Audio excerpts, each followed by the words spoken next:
new champions, shocking upsets, and jaw-dropping finishes. 2024 was anything but ordinary in the UFC.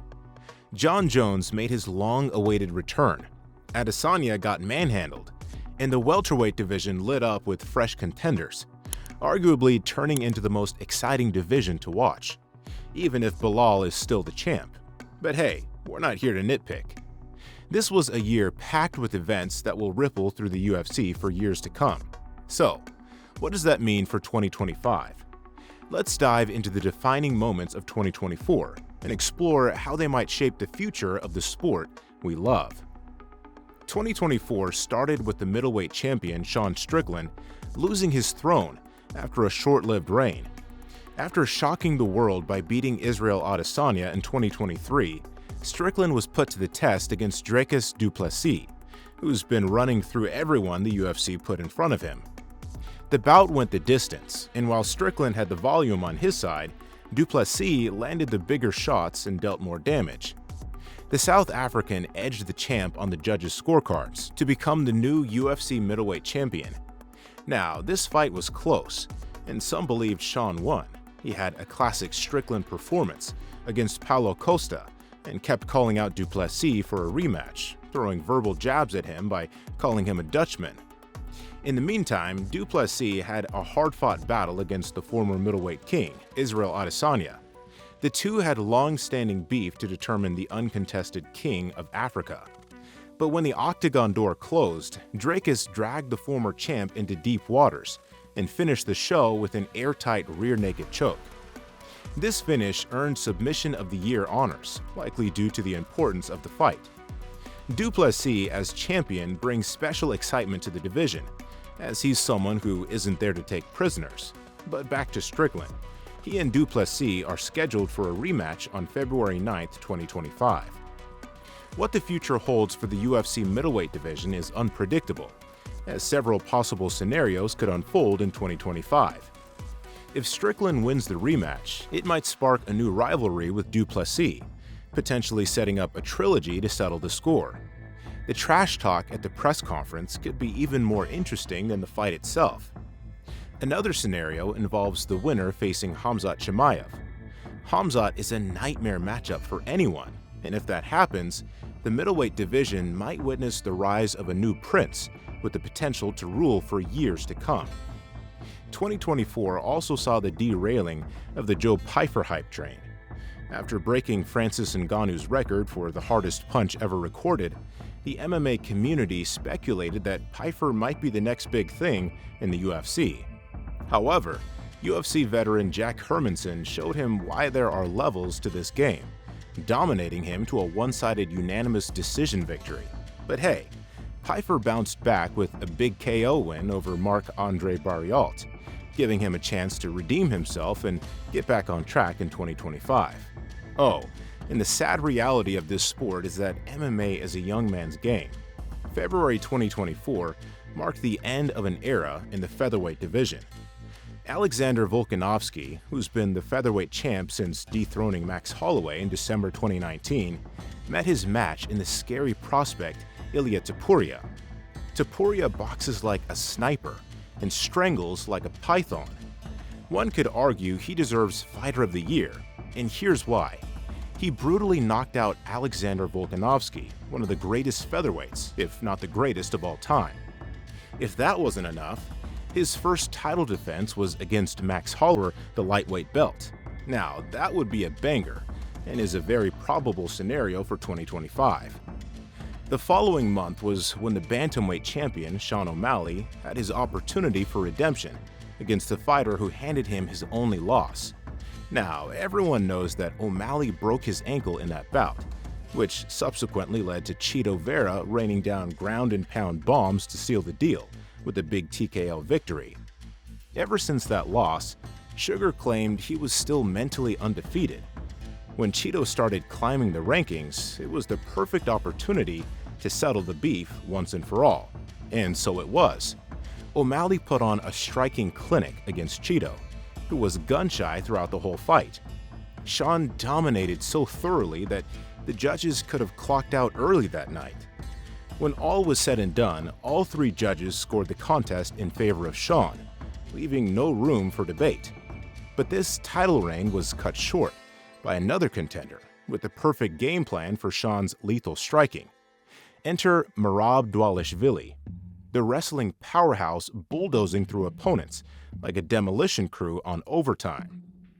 The two were scheduled for a showdown on September 14, 2024.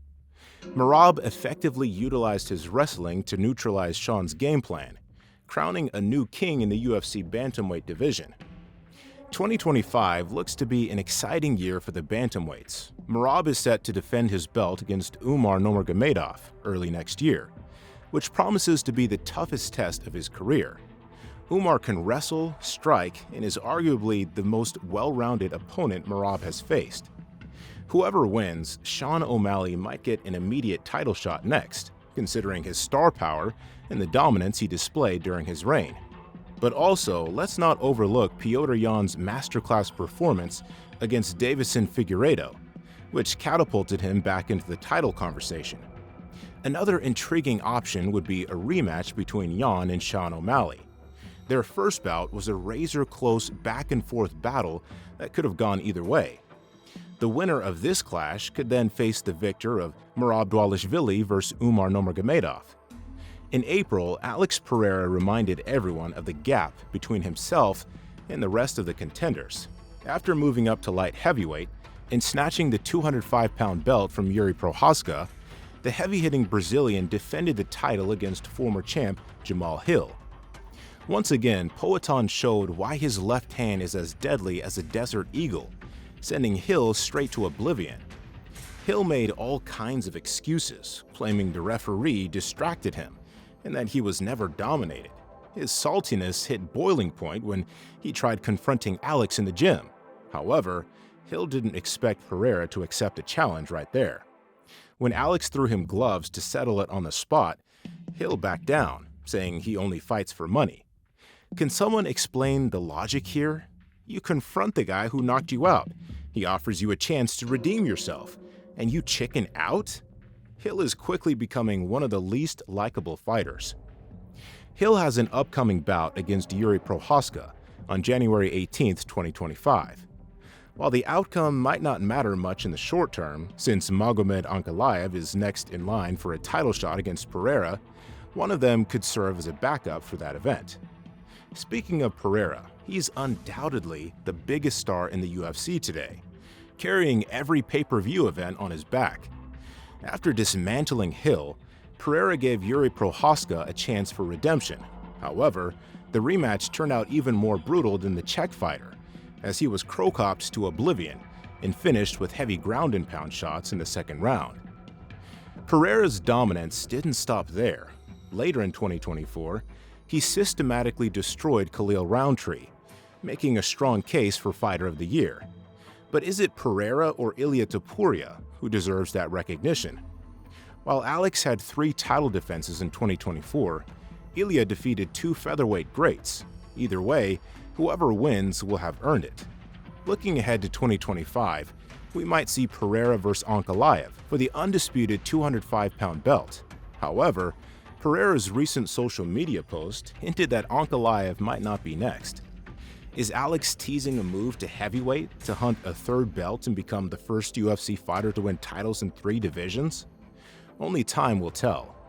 Meanwhile, the UFC's Flyweight division remains quiet. The sheriff in town, Alexandre Pantoja, defended his belt against Steve Urset and Kai Asakura.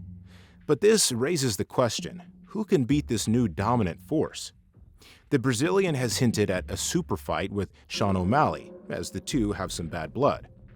Rumor has it O'Malley dropped Pantoja with a body shot during sparring, and the two have been trading verbal jabs about it ever since.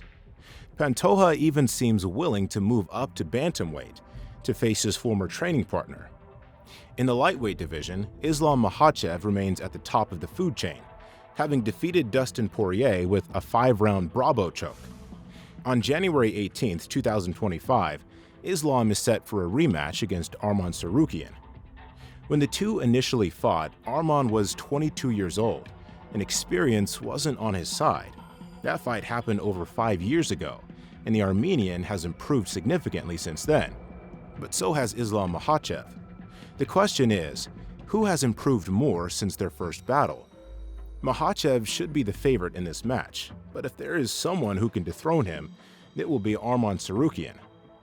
Should Makhachev defend his belt, Dana White and Hunter Campbell might consider the idea of him facing Ilia Topuria next, in a super fight for the lightweight belt.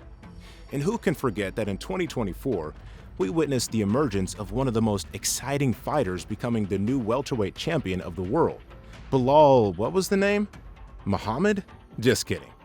Belal put on a wrestling clinic against Leon Edwards and took the belt.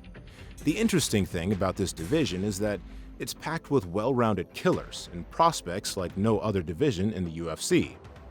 When you look at names like Shavkat Rakhmonov, Jack Della Maddalena, Ian Machado Gary, Joaquin Buckley, Sean Brady, Carlos Prates, and even Kamaru Usman, each of these action fighters has the potential to become the new welterweight champion. Most of them also bring exciting styles capable of finishing fights before the final belt. The irony of having Belal as a champion is incredible. The most boring champion ruling over a division stacked with exciting fighters and assassins. But let's see how 2025 unfolds. Rakhmonov's ground game was exposed against Ian Gary, and if he's next for Belal, we might be in for another 25 minutes of lay and pray, as Belal retains the belt with another unanimous decision victory. But who knows? Anything can happen in a fight, and every name mentioned above has the potential to dethrone Belal Muhammad in the coming year. And of course, the biggest UFC fan in politics, Donald Trump, won the election and attended the November 16th pay-per-view event in New York, which was headlined by the return of the UFC great Jon Jones. This fight raised a lot of eyebrows, as Jon picked an easy opponent in semi-retired 42-year-old Stipe Miocic and made quick work of him. The argument among UFC fans is clear: the champion should fight the #1 contender, especially if that contender is the interim champ. Instead of fighting Tom Aspinall for title unification, Jon chose to have an easy day in the office against an aging Miocic.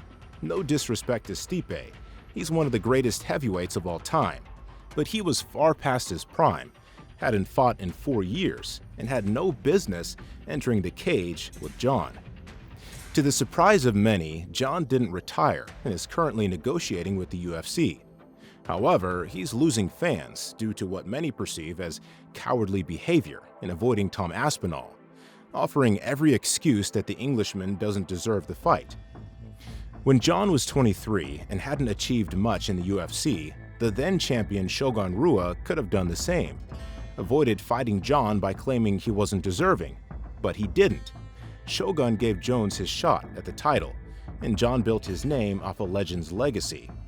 Now it's Jon's turn to do the same with a fighter like Aspinall, but he's avoiding him.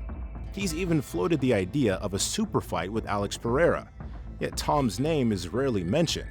However, UFC President Dana White recently changed his tune and confirmed that Tom vs. Jones should absolutely, positively happen in 2025. If those rumors are true, this could be the biggest heavyweight fight in UFC history. Imagine if the winner of that fight faces Alex Pereira next.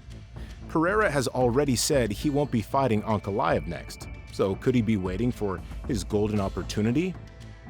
At the end of the day, 2025 promises to be full of excitement and unpredictability.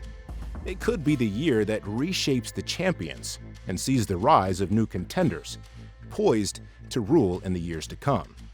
And what about you, UFC fans? What moment are you looking forward to the most in 2025? Drop your thoughts in the comments, and don't forget to like and subscribe for more MMA content like this.